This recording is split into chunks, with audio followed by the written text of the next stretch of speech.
Openreach, the company that owns the pipes and telephone cables connecting homes and businesses, could be split off from its parent company BT under new plans being discussed by the regulator. Critics of BT say it's not invested enough in Openreach and wants it to be sold off. A full report from Ofcom is due next year.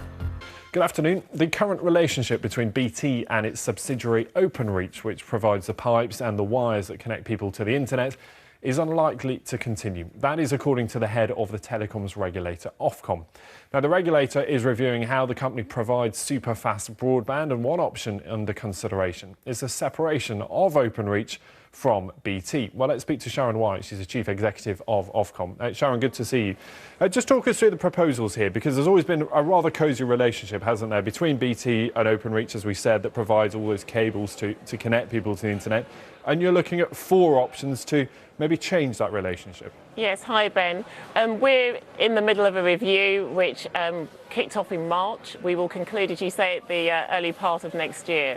And the review's taken a fundamental look at the whole of the communications sector, including, as you say, there's a particularly important question about Openreach in relation to the BT group.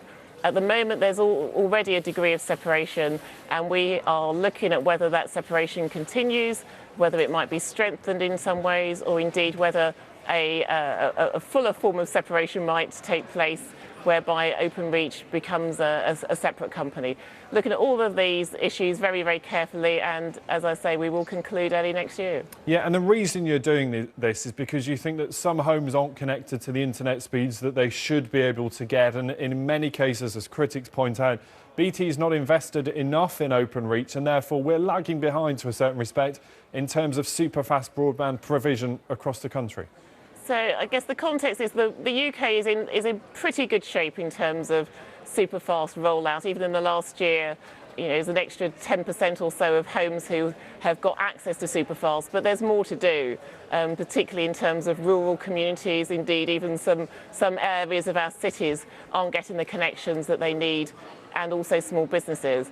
So we will be looking at whether the structure actually of the whole sector best supports the priority, which is to ensure that every residential customer and every small and medium-sized business gets the connectivity they need to do their work and their social lives. Yeah, because the government has promised that homes that want access to super fast broadband, well, at least 10 megabits a second broadband, should have that by 2020. How far on target are we for making sure enough homes have that access?